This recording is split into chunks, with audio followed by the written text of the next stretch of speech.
Your brain rewrites 90% of your memories. He walked out after 17 years, blinking at a sky he barely recognized. The woman who'd pointed him in court had sounded unwavering, I'm sure. The jury believed her. DNA didn't. When the test results came back, her certainty met something colder than doubt, proof. Freedom returned, time didn't. Meanwhile, everyone asked the same unnerving question. How can a memory feel that true and still be wrong? If our minds can fabricate details we swear we saw, what does that mean for identity, for relationships, for justice? To see the lie that feels true, we have to go back to how memories are built. A face that wasn't there, eyewitness crisis. Courtrooms reward confidence. Jurors lean toward the person who doesn't hesitate, who points and says, "That's him." The stakes couldn't be higher, a human life on one side and the natural limits of memory on the other. But confidence isn't accuracy, it's a feeling. And that feeling gets shaped quietly by the way we're asked to remember. Lineup seems straightforward, but the details matter. Was the lineup administered double-blind, so the officer didn't know who the suspect was? Were the fillers, those non-suspect faces, matched to the description, or did the suspect stand out? Was the witness told the culprit might not be present? A small suggestion turns a search for memory into a test of forced choice. Meanwhile, post-event feedback, "Good job, you picked the same person as others," inflates confidence without changing the underlying accuracy. The witness walks away feeling more certain than when they entered, and that certainty shows up on the stand. While that was happening in one city after a robbery, a different story was unfolding in a lab. Researchers tracked how simple wording alters recall. Asked, "Did you see the gun?" and you imply there was a gun. Asked, "Did you see a gun?" and you leave room for uncertainty. That single article can shift not just the answer, but the witness's memory trace. What nobody knew at the time was how often these tiny nudges ripple through real cases. The Innocence Project has a statistic that lands like a gavel. A large majority of DNA exonerations involved eyewitness misidentification. In many of those cases, the witness was certain. Families believed them. Prosecutors trusted them. The people identified looked a lot like the memory that had been built piece by unreliable piece. When DNA later contradicted the ID, it didn't mean the witness lied. It meant the brain had stitched a plausible story from limited, stressful perception. Here's a micro-story that keeps repeating with new names. A victim sees a flash of a face under flickering streetlight. The assailant's jacket is bright. The weapon demands attention. Heart rate spikes. Days later, after looking through mug books, the victim feels a sudden flare of recognition. In a lineup, the same face feels familiar. In court, confidence has crystallized. Years pass. A lawyer pushes for DNA testing. The lab returns an exclusion. The person in prison didn't leave the biological evidence. The victim's remorse is real. The certainty was real. But the face wasn't. Two well-studied complications make this even harder. Weapon focus pulls attention toward danger and away from faces, reducing the quality of encoding when identification matters most. And the cross-race effect, the robust finding that people are on average worse at distinguishing faces from racial groups other than their own, quietly reduces accuracy in diverse communities. Layer stress onto these, and the odds slide further away from truth. Meanwhile, something else is happening behind the scenes. Confidence calibration drifts with social cues. When witnesses receive confirming feedback, that's the person we suspected. Their reported confidence at the time of identification tends to inflate. Later, they'll say they were sure from the start. But there's a catch. When identifications are collected with clean procedures and the first confidence statement is recorded immediately, early high confidence can correlate with higher accuracy. That subtlety gets lost when feedback, repeated viewings, or media exposure reframe the memory. Lineups themselves can be traps if they're built poorly. If one photo stands out, different lighting, a distinctive feature, a unique background, the witness may choose the odd one out rather than matching memory. Sequential presentation can help by forcing a yes-no decision on each face instead of encouraging relative judgment among a group. Double-blind administration prevents inadvertent cues. Proper fillers make sure more than one person could plausibly fit the description. Then there's the language. Which one is the guy? Assumes he's there. Do you recognize anyone? Allows for absence. That difference protects a witness from the social pressure to choose. The brain is a story-seeking machine. Given a forced plot, it finds a lead character. From The juror's perspective, the theater of certainty, is persuasive. A witness who meets the defendant's eyes and says, "I will never forget that face," sounds like evidence itself. But memory isn't a camera, it's a reconstruction service. Every recall is an edit, and some edits harden into convictions, legal and personal. In the aftermath of wrongful convictions, reforms followed. Some departments adopted double-blind lineups and standardized instructions. Some prosecutors recorded initial confidence statements. Courts started allowing expert testimony on memory science.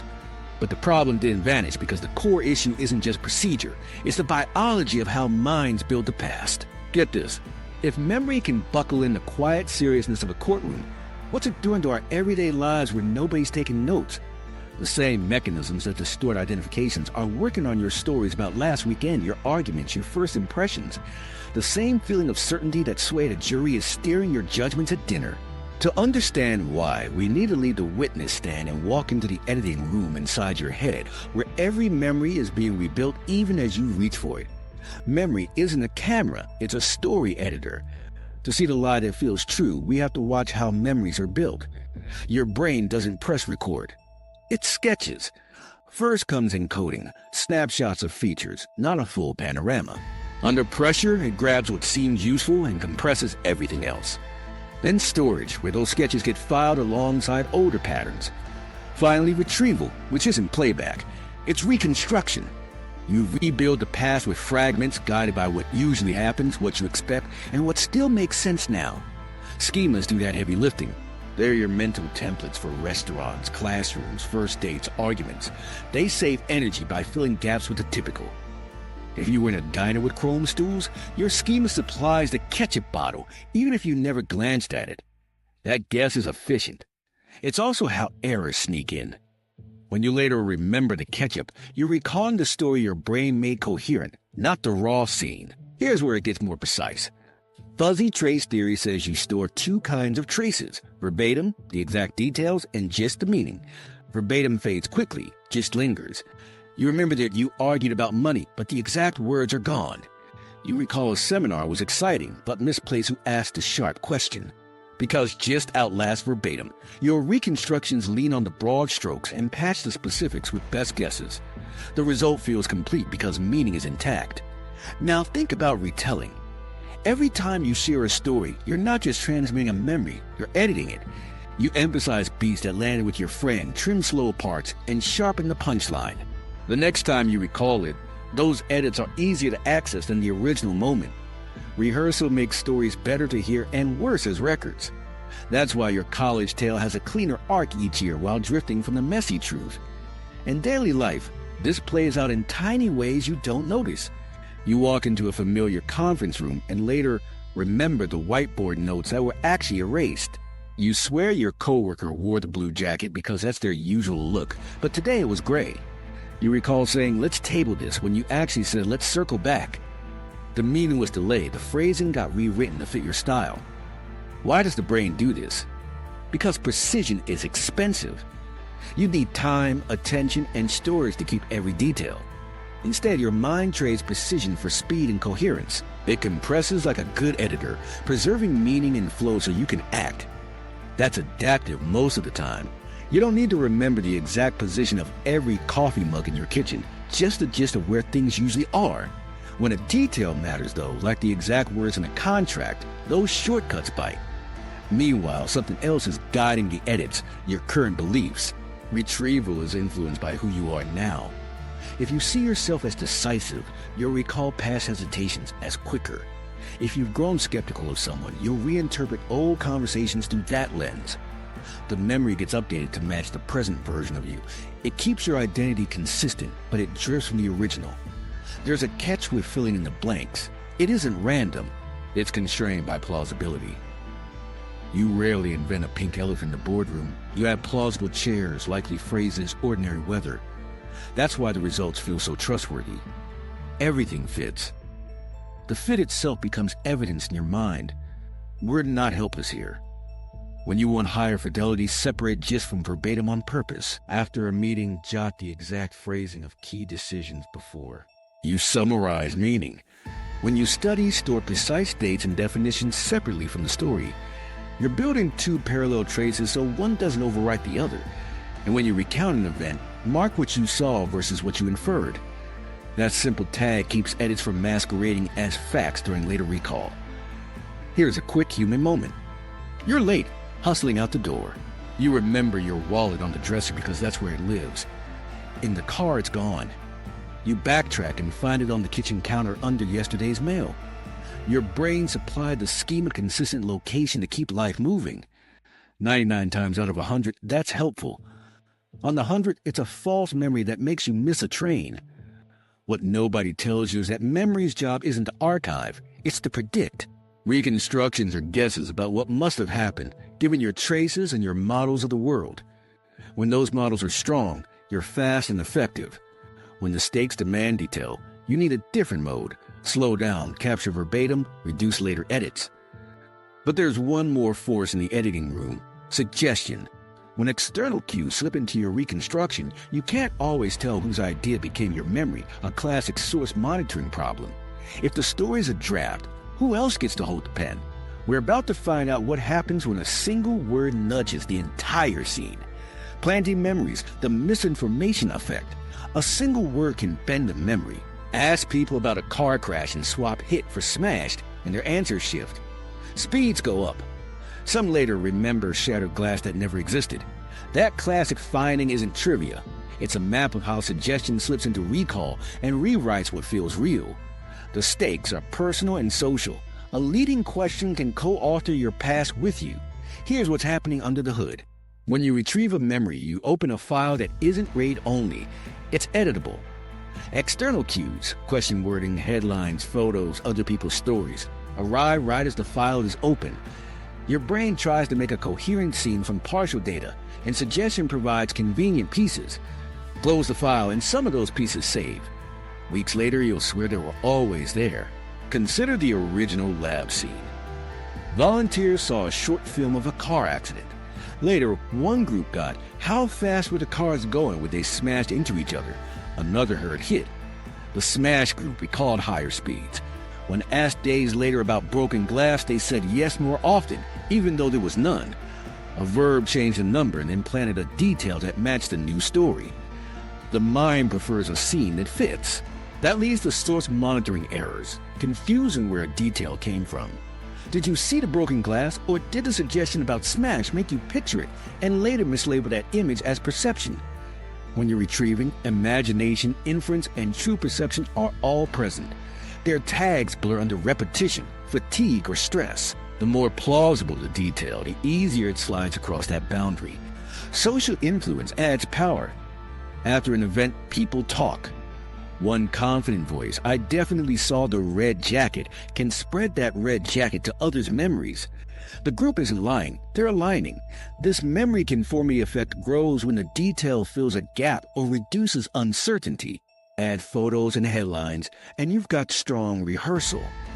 Captions act like suggestions with costumes. The suspect fled North Paris with a stock image, and later the image feels like something you witnessed. Interview protocols exist to fight this. Open-ended prompts, tell me everything you remember, start to finish reduce suggestion by letting witnesses drive recall. Cognitive interviews prompt context reinstatement, smells, sounds, the feel of the air, because reinstating context can cue more accurate details without leading content. Double-blind procedures mean the interviewer doesn't know the answer and can't send signals. The rule is simple. Don't add ingredients while the memory is open. Micro-story time. 2 siblings grew up with a dog that ran away when they were young. Years later, the older one tells the younger a favorite version. Remember when we found him behind the supermarket after 3 days? The younger laughs, nods, retells it at family dinners. A decade on, he can see the supermarket wall and the wagging tail. Then someone finds the old vet records, no recovery, just a move. The feeling of reunion was real. It came from a story rehearsed into memory. Contamination pathways are everywhere. Headlines compress ambiguity into clean narratives. Photos show angles you never saw and get bound to your memory as if you were there. Friends' stories fill in your gaps.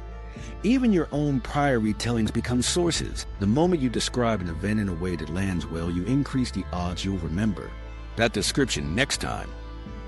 Delivery becomes data. There's a reason suggestion works best when it fits plausibility. The brain distrusts bizarre insertions, but welcomes details that match schemas. Tell someone there was a coffee cup at a busy conference and it slides in smoothly. Claim there was a clown juggling in the corner and it's rejected, unless of course the context was a circus.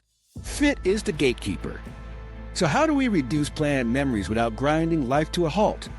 Separate observation from interpretation in the moment. Write what you saw, heard, and felt before you add why you think it happened. Timestamp notes and keep originals so later edits don't overwrite the first trace. When you ask questions, default to neutral wording. What did you notice? Beach, did you notice the knife? Record initial confidence right away, then avoid feedback that could inflate it. In groups, collect independent accounts before discussion to prevent convergence. In legal settings, interviewers use structured protocols for a reason. Every leading phrase is a potential edit. In daily life, adapt the same spirit. When a friend recounts an argument, resist adding detail you think must have happened. When a headline serves you certainty, check the source before your brain stores the caption as memory. Treat photos like powerful supplements, not proof of personal experience. There's a final wrinkle. Once a suggestion has been rehearsed, telling people that was misinformation doesn't fully erase it. The brain still likes a complete story.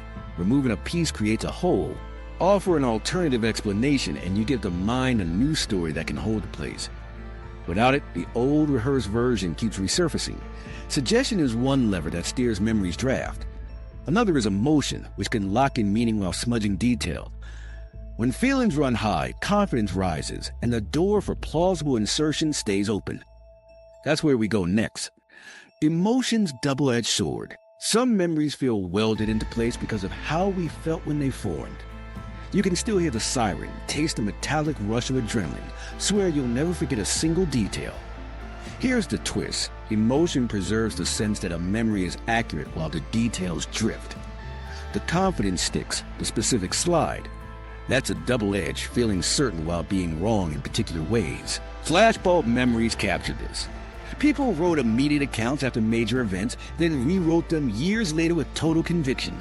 Side by side, the two versions can disagree on who told them, where they were, what they did next. Still, they'll say, I know exactly what happened.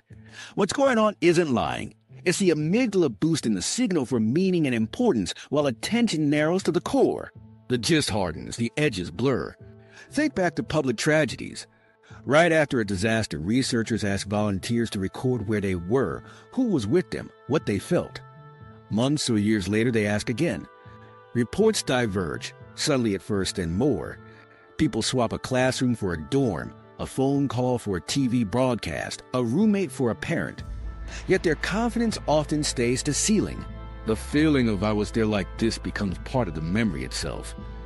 Meanwhile, attention under stress behaves like a spotlight with shutter speed issues.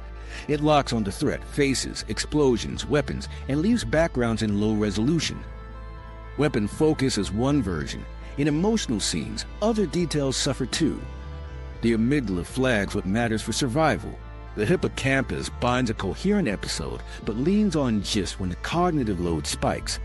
Later, when you retrieve, you fill gaps with schema-consistent guesses that fit the emotional story.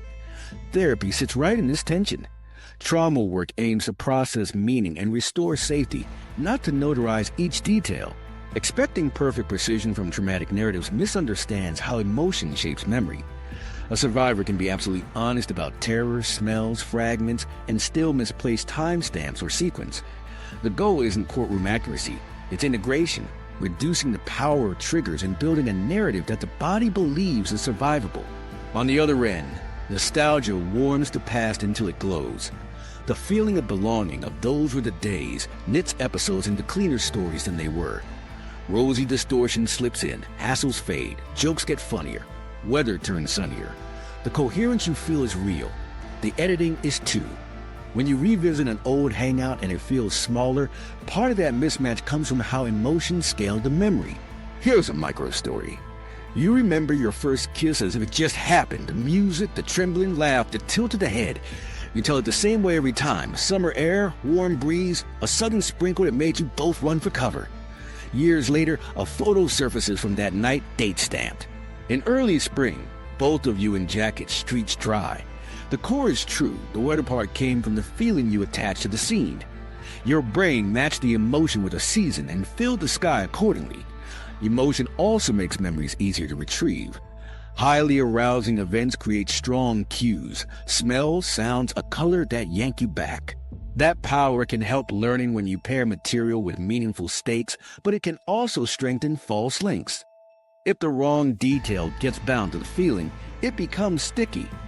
That's why correcting an emotionally charged misconception takes more than stating the facts. You need a new story that carries feeling.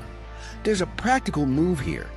When you need detail during strong emotion, externalize quickly. Write timestamps, names, exact phrases before you interpret. Separate the heat from the data. Later, honor the feeling while checking specifics against records. In conversations about charged events, start with "this is how it felt before, this is what happened," and ask others to do the same. You're keeping meaning and detail in their lanes. And there's a caution. Emotional rehearsal, telling the story the way it lands best, can lock in distortions. Each retelling reinforces the version that fits your current identity and audience. If you want accuracy, vary the retrieval. Tell it to yourself privately from different starting points, or reconstruct it from artifacts rather than applause lines. You're loosening the grip of the most entertaining edit. Emotion is a gift of memory because it says, "Pay attention, this matters." It's also a liability when we treat the feeling of certainty as proof of precision. The fix isn't to distrust emotion, it's to know what it's good at, tagging significance, and where it misleads, find detail.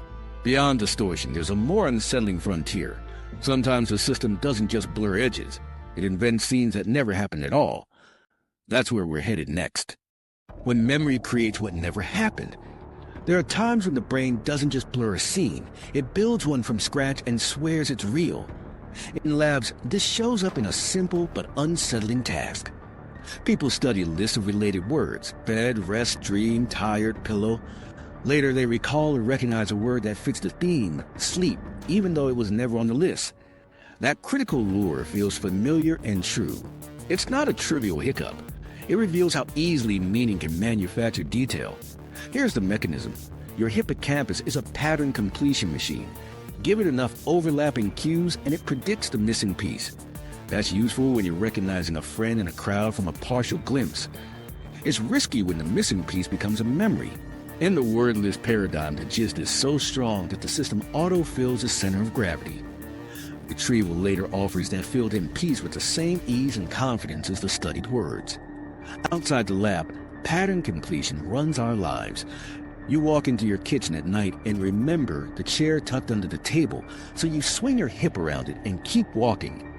Most of the time, your prediction is right. Sometimes it isn't, and you smack into a stool someone moved.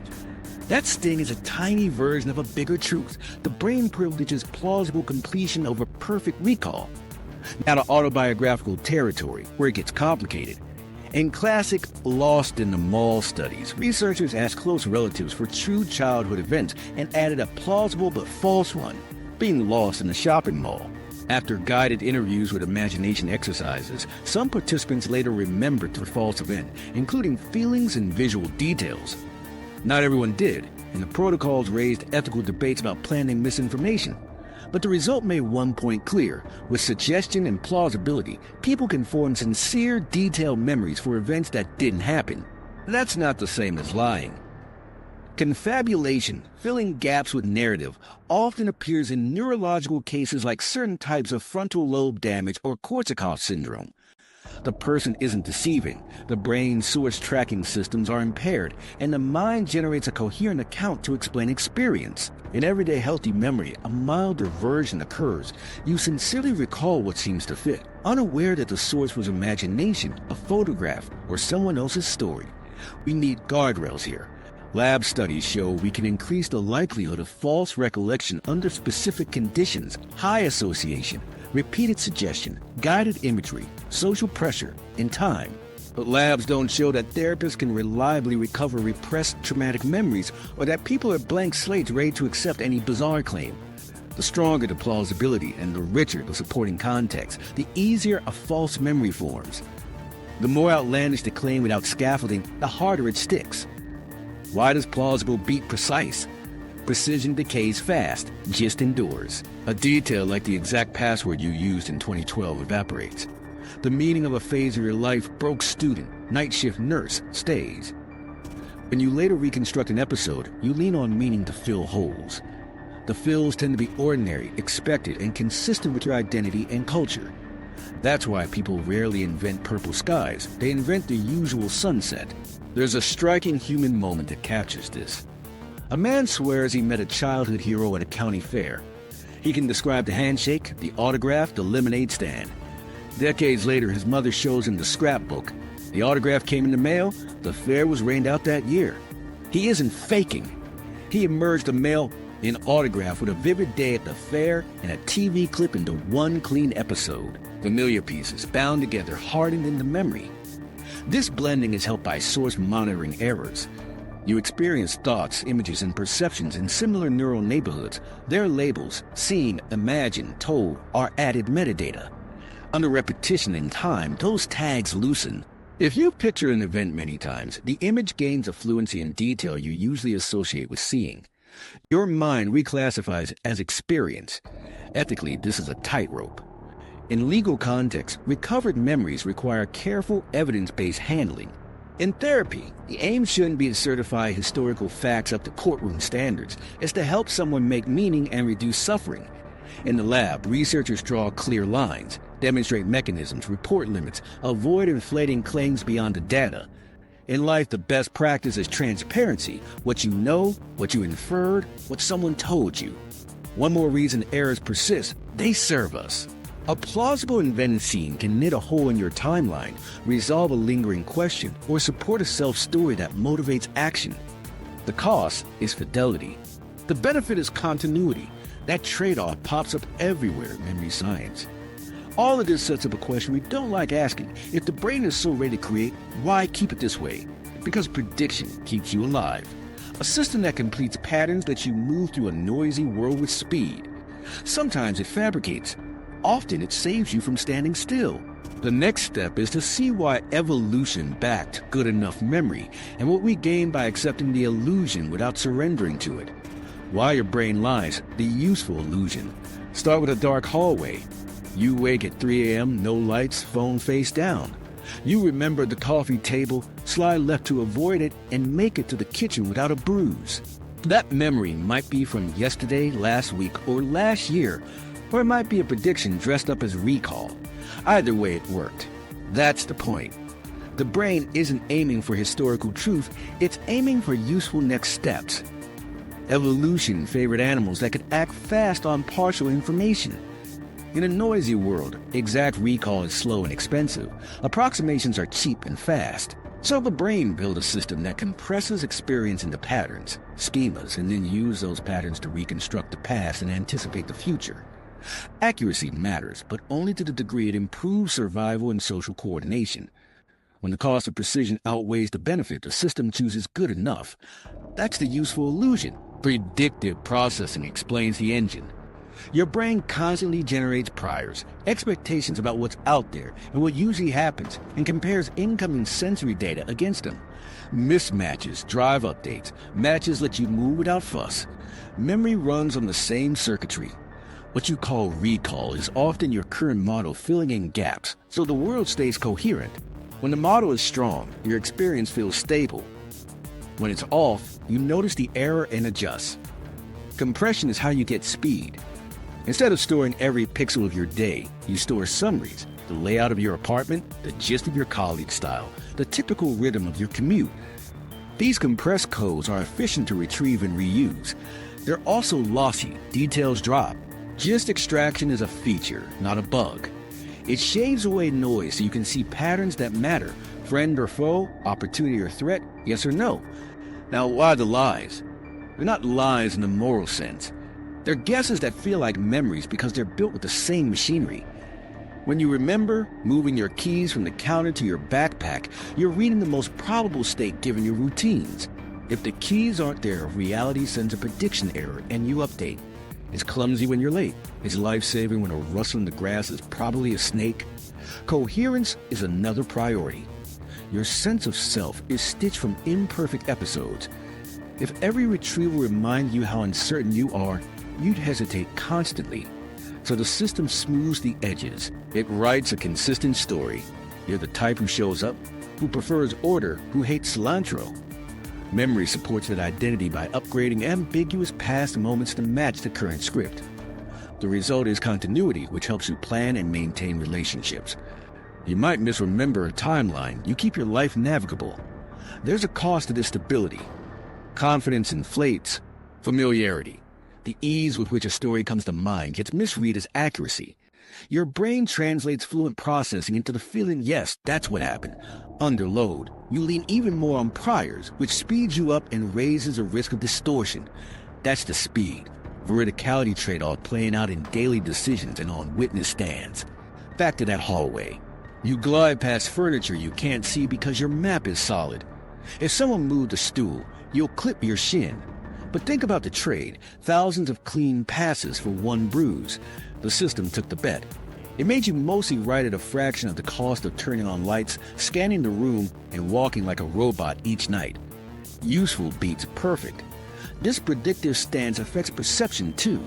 You don't just remember a stable world. You perceive one. Your brain corrects for eye movements, fills in your blind spot, and keeps colors constant under changing light. The same priors that stabilize sight stabilize memory. They reduce chaos, and they make the occasional constructive error feel like truth. So how do we live with a storyteller that values utility over fidelity? First, know when fidelity matters. Contracts, diagnoses, identifications, historical claims, slow down, externalize, and check. Second, calibrate confidence. Treat the feeling of certainty as a signal that a story is coherent, not that it's precise. Third, design your environment to help the system. Put keys in one bow, write decisions immediately, timestamp observations. You're aligning Priors with reality so prediction gets safer. There's a bright side. The same machinery lets you learn quickly, improvise, and connect dots others miss. It lets you walk into a crisis and act with limited data. It gives you a self that persists through change. The illusions aren't failures, they're scaffolding. They hold the shape of your world while you build. Everything so far points to a sobering edge case. If the brain optimizes for useful gist, what happens in minds that seem to remember almost everything? Do they escape distortion or just pack more detail onto the same predictive frame? Let's meet the people at the extreme and see where even they bend. The edge cases, hyperthymesia, and memory savants. Meet the people who seem to break the rules. Someone with highly superior autobiographical memory can tell you what they ate on March 4, 2008, what song was on the radio, and which friend texted at 9:12 p.m. It sounds like video playback. It isn't. Researchers who've studied HSAM find astonishing recall for dates and personal calendars, but the same reconstructive quirks show up around the edges. They're exceptional archivists of their own timelines, not perfect historians of everything in the frame. Here's what that looks like. Ask an HSAM individual about a random Tuesday in high school, and they'll snap to the day of the week, the outfit they think they wore, the teacher's assignment, the mood. Then test specific peripheral details, license plates in the parking lot, the exact phrasing on a poster, and accuracy drops toward normal. The core autobiographical code is rich, but verbatim textures still decay. Confidence runs high because the gist is strong, and the story is rehearsed. That same confidence can overextend the details that feel obvious but weren't encoded. Why the superpower, then? It looks less like a different memory system and more like obsessive rehearsal, automatic data indexing, and strong key networks. Many HSAM cases report constant mental review, scrolling their past the way others scroll feeds. That rehearsal polishes the gist and key anchors and binds them to calendar cues. When you ask a date, you're jumping to a pre-built index and pulling a well-traveled path, not unspooling raw footage. Now shift to savant skills. In rare neurodevelopmental profiles, people can memorize phone books, reproduce complex cityscapes after a glance, or calculate calendar days across centuries. These are islands of ability sitting in seas of ordinary or impaired function. The gift doesn't generalize. A calendar savant may map weekdays to dates with uncanny speed, yet still confabulate the color of a wall they just saw. The brain can build a turbocharged circuit for one domain while leaving the reconstructive editor intact everywhere else. A quick human moment captures a paradox. A woman with HSAM recalls the exact day a friend returned from a trip, down to the time of daylight slant, then spends 10 minutes searching for keys she was sure she put in yesterday's coat.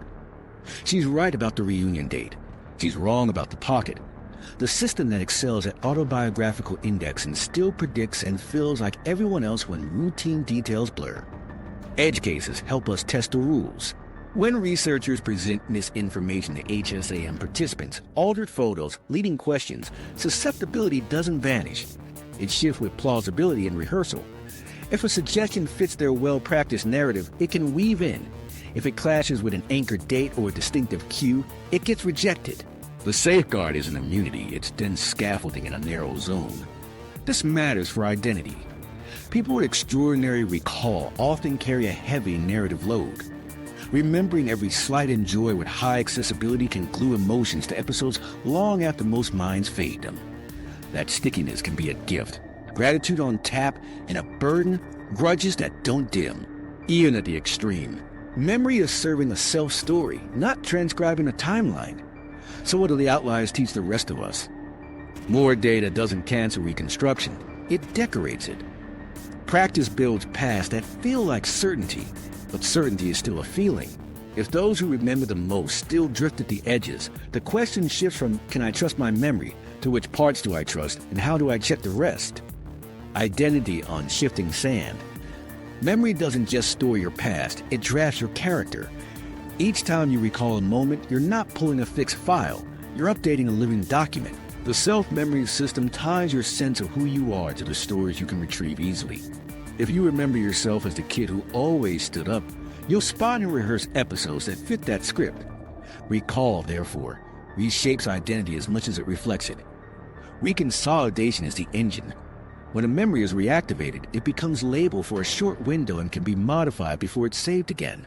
New information, interpretations. Even a changed mood can slip in.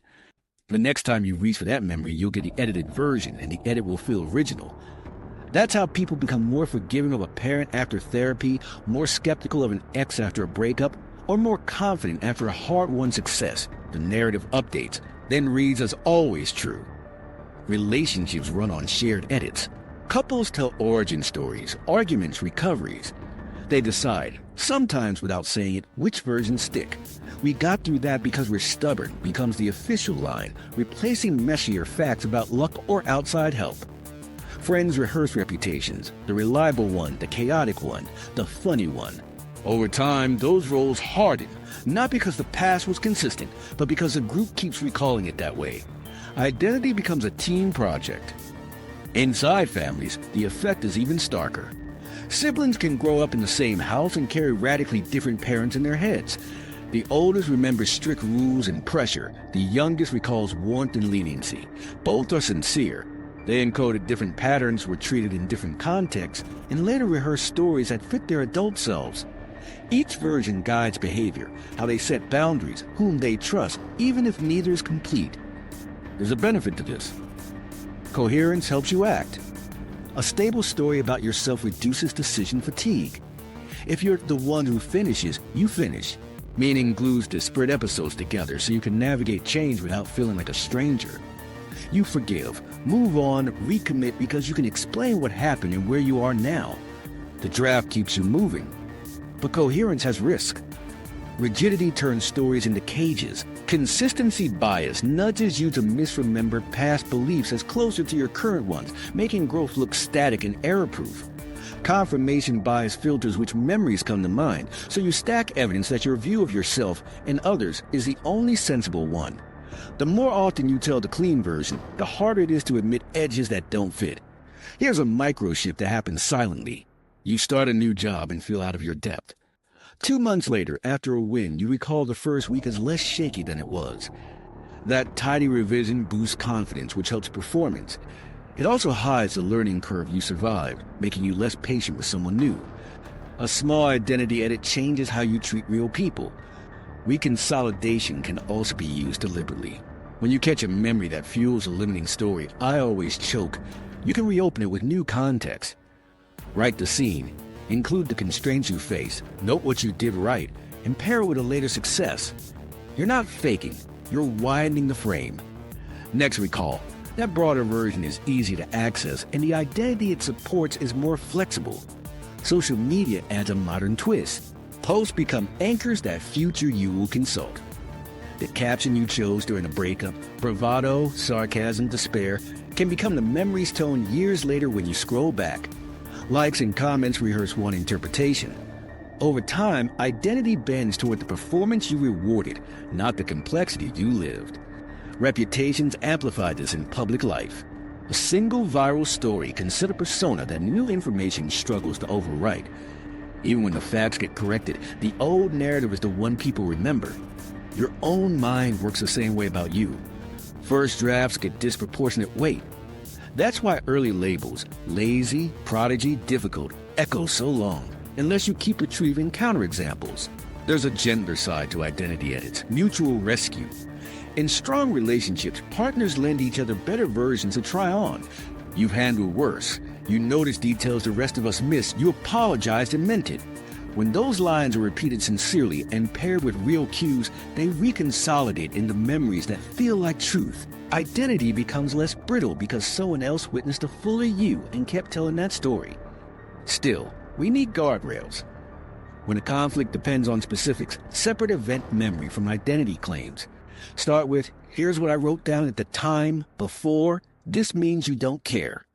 When you're tempted to generalize, you always do this. Ask for 3 concrete examples and 3 counterexamples. You're prying open a closed draft so a more honest edit can form. Identity on shifting sand isn't a flaw. It's how humans stay adaptable. The goal isn't to freeze the record. It's to keep your story stable enough to live by and flexible enough to learn. Which raises a thorny question for systems that treat memory as evidence. If our identities are revised drafts, what happens in a courtroom built for final copies? Inside the justice system, fixing eyewitness memory. To fix a system that runs on human recall, you start by respecting how fragile recall is. The cognitive interview does that. It slows everything down and asks witnesses to mentally reinstate context, where they were standing, what they heard first, the temperature, the smell. Then it invites a free narrative. Tell me everything from the beginning to the end in your own words. No interruptions, no leading phrasing. Later it asks for the story again, but from a different starting point or in reverse order. The point isn't a trick. It's to cue different retrieval paths without planning new content. The best practice rule is simple. Protect the memory at every step. That means open-ended prompts before specific questions. It means separating observation from interpretation. What did you notice before did you see the suspect glare? It means recording the entire interview so courts and juries can see not just what was said, but how it was asked. And it means capturing the witness's initial confidence the moment they make an identification, because later social signals can inflate it. Lineups are a stress test for procedure. Double-blind administration is non-negotiable. The person running the lineup can't know who the suspect is, so they can't subtly cue the witness. Fillers have to fit the witness's description, not the suspect's photo. If the witness said medium build, short beard, every lineup member should plausibly match that. Instructions must state clearly that the culprit may not be present and that the witness shouldn't feel compelled to choose. Those words loosen the social pressure that turns a memory test into a multiple-choice exam with a presumed correct answer. Then there's presentation. Simultaneous lineups where faces are shown together tempt relative judgment. Who looks most like my memory? Sequential lineups force an absolute decision for each face. Yes, no, or not sure. That shift can reduce false positives, especially when combined with proper instructions and recording confidence immediately after each decision. None of these changes make memory perfect. They make the process less likely to manufacture certainty. Feedback is a hidden bias engine. A nod, a good job, even a tone of voice after a choice can raise a witness's later confidence. That's why best practice forbids post-identification feedback and requires a contemporaneous record, the exact time, the exact words, and the exact confidence rating. Months later, in court, jurors can weigh the original certainty rather than a memory of certainty, inflated by social signals and media. Courts are catching up. Some jurisdictions allow expert testimony to explain how memory works, weapon focus, stress effects, cross-race identification challenges, and the difference between confidence and accuracy. Judges issue cautionary instructions to juries about the limits of eyewitness testimony and the factors that matter when evaluating it. These aren't loopholes for defense attorneys, they're guardrails for fact-finders who otherwise trust a theater of confidence over the biology of recall. Consider a case note that keeps repeating. A robbery victim in a dim store makes a quick ID from a photo array, where the suspect's image is slightly brighter than the fillers. The administrator knows who the suspect is and unconsciously leans in when that photo appears. The witness chooses, here's okay, and later receives a call. Others pick the same person. Months pass. DNA from a hat left at the scene excludes the defendant. Under reform procedures, double-blind lineup, match filler quality, explicit might not be present instructions, and no feedback, the identification might never have happened. A life doesn't get rerouted. Police training adapts to these realities.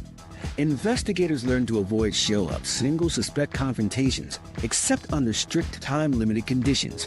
They're taught to collect independent accounts before witnesses discuss the event together. They practice phrasing that holds space for uncertainty. They audit their own lineups for suspect standouts. And they document everything because transparency is a deterrent to the subtle nudges that turn guesses into testimony. Juries need tools too.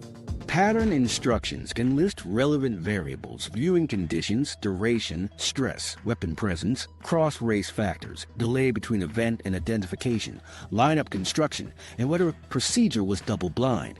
Jurors can be encouraged to focus on the initial, contemporaneous confidence statement rather than the polished performance in court.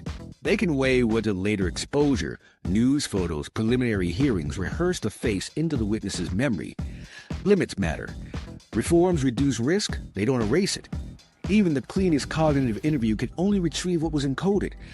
If a weapon pulled attention away from the face, procedure can't conjure. Detail that never landed.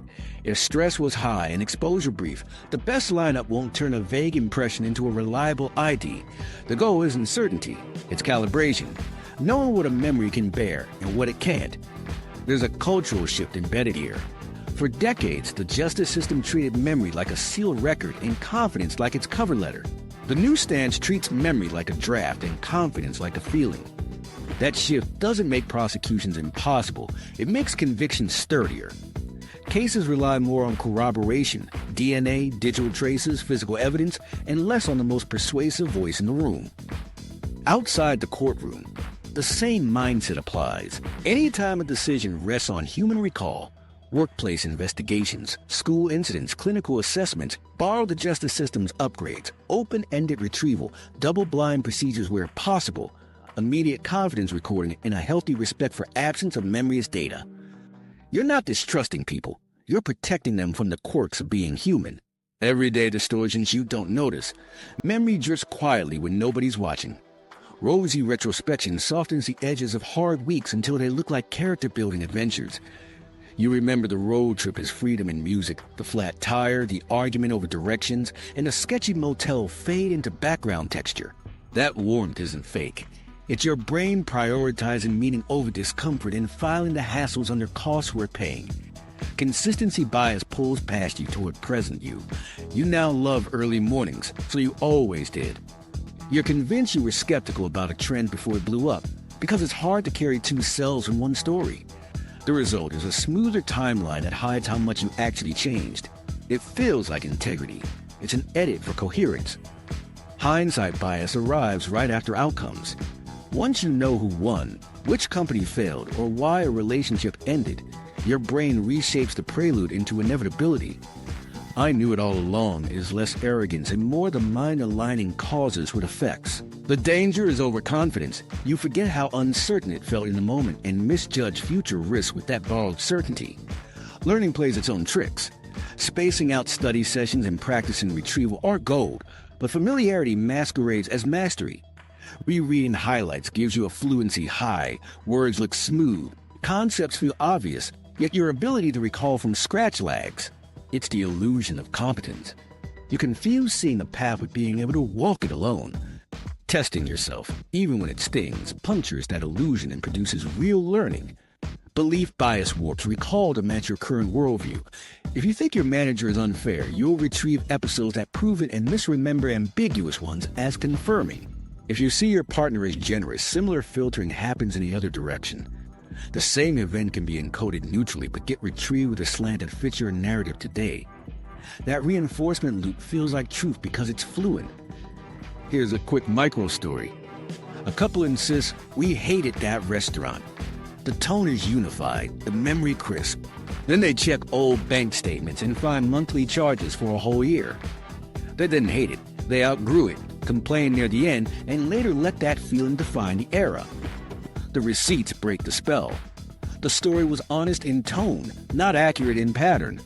Career choices drift under these forces. You recall a miserable job is not that bad and accept a similar role, forgetting the daily friction that drains you. Or you inflate a single bad presentation into "I'm terrible at public speaking" and avoid opportunities for years.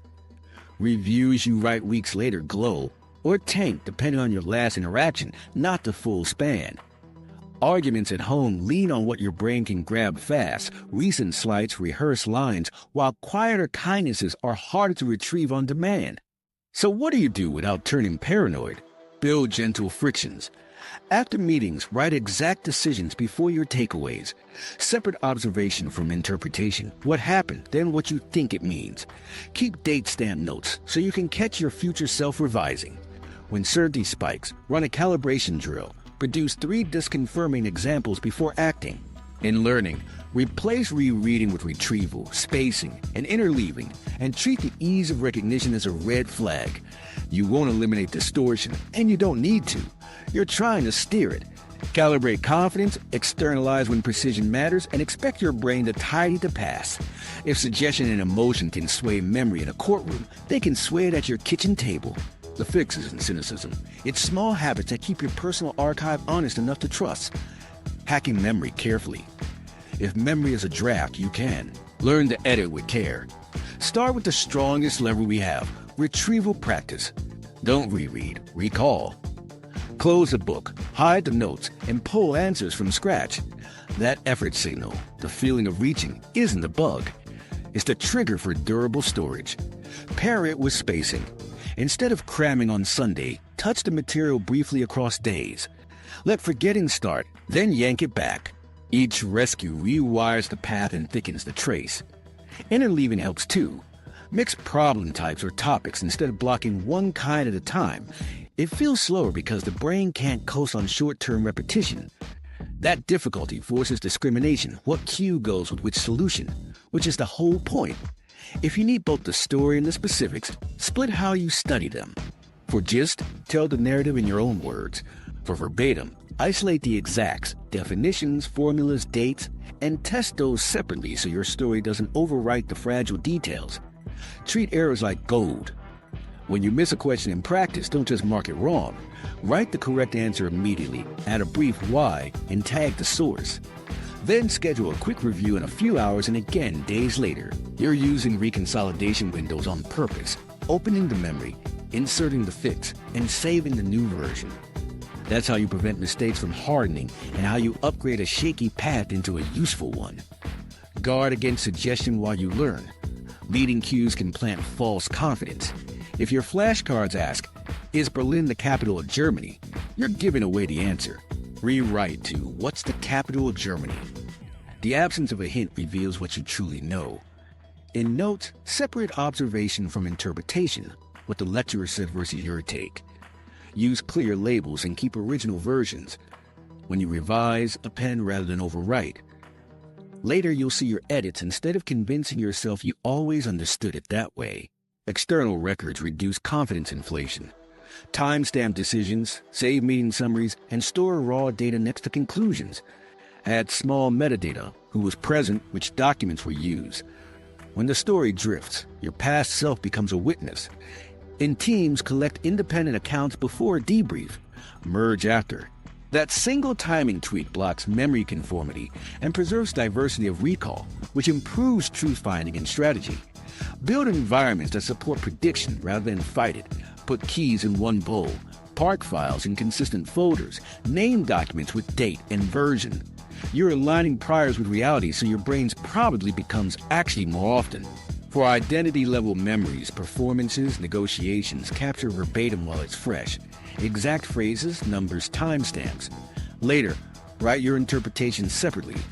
You'll keep meaning without losing the record. Use smart prompts. Instead of global questions, what happened? Ask targeted neutral cues. What was the first thing you noticed? What color were the folders? Where were your hands? Rotate perspectives.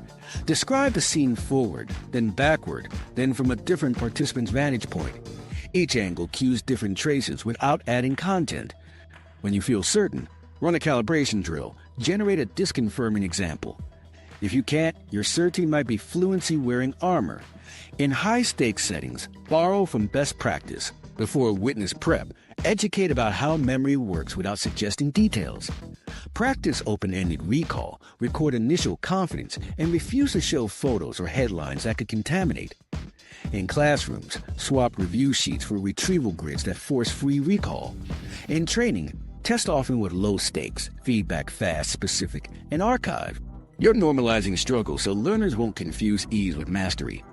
For personal histories, design rituals that show your edits. Keep a daily log with 3 lines, facts, feelings, meaning in separate columns. Revisit last month's entries and mark the differences between then and now. You'll catch your brain trying to smooth the past to match the present. That visibility makes you kinder to earlier versions of yourself and more accurate when decisions depend on what really happened. Technology can scaffold without becoming a crutch. Use spaced repetition software for verbatim material, but write your own prompts. Tag sources in confidence. When you review, update confidence only after a clean recall, not recognition. Treat photos as indexes, not proofs. Caption them with what you actually experienced, then lock the caption. Future you will thank you when nostalgia wants to rewrite. There's a line you shouldn't cross. Don't try to implant better memories. That road risks confabulation and self-deception. Instead, attach new cues to real events. If a failure haunts you, pair with a later success during recall so both episodes bind.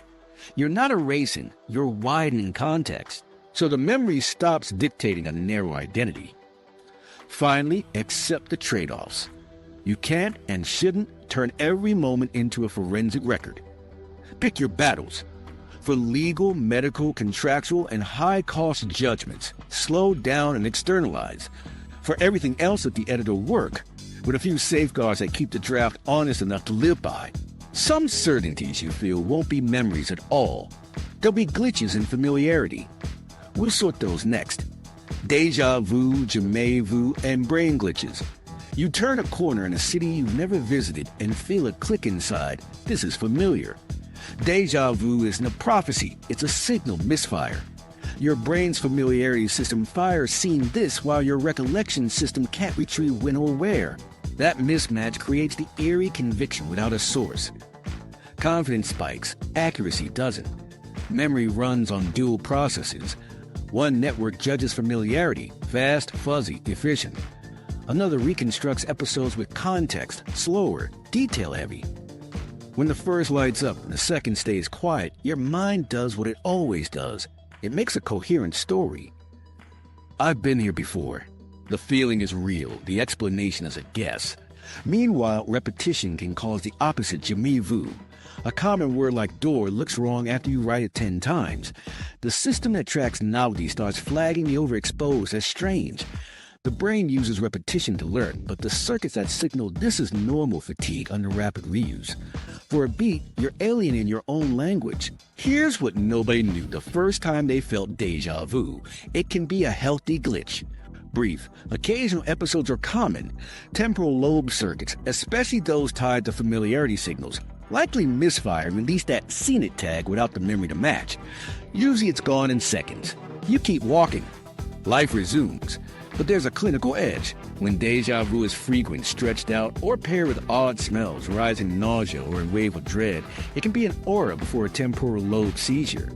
That doesn't mean every strange moment is a warning. It means patterns matter. If the episodes cluster, lengthen, or come with altered awareness, it's time to talk to a clinician. Jamais vu tells a mirror story. Over-reliance on familiarity can make the familiar fade under saturation. Students reading the same paragraph over and over feel it turn foreign. That's not stupidity. It's the perception system losing traction on meaning. A quick break restores the map. Spacing your practice protects against the everything looks wrong wobble. Micro story. You land in Lisbon, wander uphill, and a narrow street flanked by tiled facades hits you like a memory. You're sure you walked it. Later, you realize you've seen hundreds of images with that pattern: movies, travel feeds, wallpapers. Your familiarity system conflated echoed features into a single known scene. Conviction was high. You'd never been there. Dual process memory explains attention. The parietal cortex feeds fast familiarity, flagging overlapping features, while the hippocampus assembles the who, where, when. Under fatigue, stress, or novelty overload, the quick system can outrun the assembler. You feel certain before you can prove why. The mind prefers not to stall, so it fills in a story to match the feeling. There's a useful move when the glitch hits. Label it. Familiarity without recollection. That phrase anchors you while your system's realigned. Keep walking. Scan for genuine cues, dates, names, receipts that would confirm prior exposure. If none appear, let the feeling pass without building a myth around it. One more guardrail. Social media loops can amplify déjà vu by seeding your familiarity bank with archetypal scenes. A cafe angle in one city rhymes with a dozen you scrolled. Your brain loves to rhyme and calls it recall. When certainty surges without a source, treat it like weather. Note it, don't obey it. After glitches and guesses, what anchors truth? Not feelings. Evidence, timing, and records do. And we're about to see how groups shape even those. The social network in your head. Memory doesn't live alone. It's social. We don't just remember. Together, we decide what counts as the memory. Groups stabilize stories and distort them at the same time. After an event, people compare notes.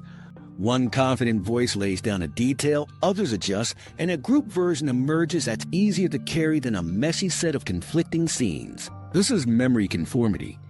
In a discussion, a person who sounds certain, tone steady, eyes forward becomes a lighthouse. Their specifics spread because they reduce uncertainty and save effort. Confidence acts contagious. It doesn't check for accuracy on the way in. Later, each individual will feel like they always remembered it that way. The group edit becomes personal recall. Social media amplifies the effect by giving edits timestamps, photos, and reactions. A caption turns inference into a fact with a date. We left at midnight rides under a picture taken at 10:42 p.m. Likes rehearse the caption. Comments provide additional details that may never have happened. Repost strip original context. A month later, you recall the caption more easily than the ride itself, and the ease feels like truth. Source confusion thrives in this environment. You saw a clip from a friend, read a thread, watched a recap, and told your version at dinner. Later, you can't cleanly separate what you witnessed from what you absorbed. Each telling strengthens the blended version. Familiarity rises, and with it, misplaced certainty. The algorithm doesn't care if your memory gets tidier. It rewards what's engaging, not what's accurate. Microstory. A house party spins into legend. Someone posts, when the speaker blew at 2 a.m., the room went silent under a photo of a quiet moment before the playlist started. The line lands. Everyone shares it. A week later, half the group remembers the dramatic pop, heads turning, then the cheer. The real silence was at 9:15 p.m. while people were still arriving. The caption rewrote the night because it made a better story. Collective memory does important work. Nations, communities, and families need shared narratives to coordinate. Anniversaries, monuments, and rituals cue retrieval at scale, keeping lessons and identities alive.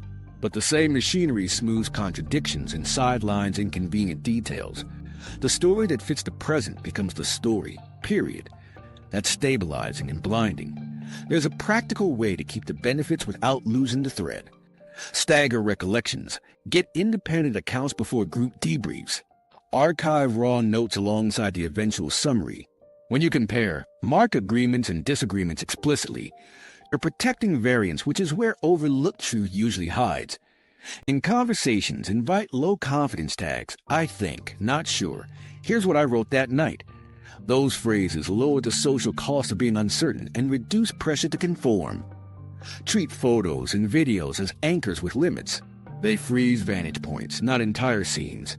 Caption with sensory facts what you heard, smelled, felt before interpretations. Don't correct the past by overwriting a pen. The record stays visible, and future you can see how the narrative evolved rather than believing it was always clean. Watch for the confidence cascade.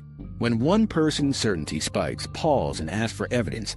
Timestamps, receipts, messages, independent artifacts. If it's a memory about someone else, invite them to offer their version without rebuttal first. You're resisting the urge to let one strong voice finalize a draft that involves many authors. Here's the mindset shift. Social memory isn't an enemy, it's a tool. Use it to carry meaning, build identity, and hold values.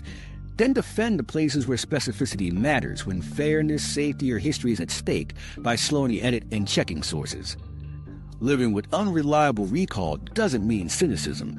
It means choosing when to lean on the group and when to ground yourself in records so the story you share stays honest enough to stand. Living with unreliable memory. Trust, but verify.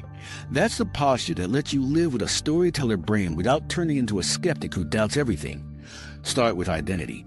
Keep it flexible, not flimsy. When you tell your origin stories, why you chose your career, how a friendship began, treat them as working drafts. Add footnotes when new evidence shows up. You're not weakening who you are, you're making room to grow. Habits make this practical. Write contemporaneous notes when detail matters right after a meeting, a date, an argument, a tough workout. Separate observation from interpretation. One column for what happened, the exact phrase agreed to, the time you arrived, the number on the barbell. Another for what you made of it, boredom, pride, frustration, relief. That barrier keeps meaning from overriding measurements when you revisit the moment. Timestamp photos and label them the day you take them. Add 2 lines, what's in the frame and what you felt. Lock that caption. Future you will try to smooth the past. Your present tag keeps the original texture visible. For recurring events, doctor visits, rent increases, training progress, track in a simple ledger. Numbers don't prevent distortion, but they keep the floor from falling out. Cognitive offloading is a gift, not a crutch. Use calendars religiously. Put repeating tasks on autopilot. Set location-based reminders that fire when you step into the place you'll act. External scaffolding aligns your brain's predictions with reality so your probability becomes actually more often. The more consistent your environment, the fewer constructive errors you need to correct. Calibrate confidence with quick drills. When certainty surges, ask for 3 disconfirming examples. If you're sure you always cover for a colleague, find instances you didn't. If you're convinced your partner never texts first, scroll and check. This isn't courtroom cross-examination, it's a pressure test on a feeling. If the counterexamples exist, your story loosens. If they don't, your confidence just earns support. In teams, bake memory hygiene into the culture. Before group debriefs, collect independent accounts, merge later and preserve variance instead of averaging it away. Record decisions in the room while people nod. Capture initial confidence alongside claims so future debates don't confuse rehearsed certainty with original conviction. When someone changes their mind, document the pivot and why. You're modeling intellectual honesty and leaving a trail your memory can't quietly repave. Learning benefits from the same posture. Swap rereading for retrieval. Use spaced repetition for verbatim facts and separate narrative summaries for gist. Interleave topics to build discrimination. After a lecture, write the 3 most important points from memory before checking notes. Correct in a different color and date the fix. You just use reconsolidation to upgrade a trace rather than entrench a mistake. When conflicts arise, slow down. Start with evidence, then meaning. Here's what I wrote down that night before. Here's what I think it meant. Invite the other person's archive, messages, notes, photos without pouncing. Where the records disagree, mark it and resist forcing a single story too soon. You're maintaining the relationship while you investigate the memory, not holding the relationship hostage to whichever story wins. Revisit your own entries on purpose. Once a month, read last month's notes and mark the edits your brain wants to make. Circle the lines you're tempted to soften or sharpen. Notice which identities you're rehearsing, hero, victim, expert, caretaker, and where the facts don't fully support the role. That meta-habit builds metacognitive calibration, the skill of knowing when your memory is likely right and when it's in performance mode. Guard your inputs. Headlines, photos, and confident friends can become your sources without you noticing. When a claim matters to your life, trace it to the origin. Was it a first-hand account, a recap, a comment thread? Tag the source in your notes. Later, when you recall it clearly, You'll see where clarity came from and whether it deserves the weight you're giving it. Design rituals that keep you honest and kind. At week's end, log 3 facts, 3 feelings, 3 meanings. Facts might be miles run, pages written, money saved. Feelings: anxious Tuesday morning, proud Thursday night. Meanings: the new workflow helped. I handled feedback well. I snapped from fatigue. Over time, you'll see which categories you overemphasize and which you neglect. Balance follows. Use allies. Ask a friend or partner to be your memory counterweight in one domain: spending, training, sleep. Give them permission to ask for evidence when your certainty spikes. Offer the same in return. 2 flawed archives cross chicken beat, 1 flawless-sounding monologue. Finally, practice selective precision. You can't notarize your whole life, and trying will make you miserable. Decide where accuracy is worth the energy. Legal forms, medical instructions, contracts, safety procedures, big financial commitments, reputational claims. For those, externalize and verify. Everywhere else, let your brain draft, but keep a pencil handy. We're going back to the face we started with to see what this posture looks like when the stakes are human. Return to the face, aftermath, and meaning. He stepped into sunlight. She stepped into doubt. At the hearing, the eyewitness apologized through tears. Her feelings were true: fear, resolve, the ache of wanting to help, while the details were not. Policy reforms followed, but repair was slow. Years lost, reputations bent, families learning to trust new facts over old certainty. What systems owe is simple and hard: procedures that protect memory, resources for reintegration, and the courage to admit when. Confidence outran truth. For him, identity became a living document: survivor, student, advocate. For her, accountability meant repeating one sentence in public and private: I was sure, and I was wrong, so others could be spared. Memory builds our world. It's a draft, not a decree. Which parts of your story are quiet edits you've rehearsed into certainty? Your most certain memories may be your most revised. Subscribe for Brain and Reality Stories. Watch our Perception Glitches companion next, and comment with one memory you've since rewritten.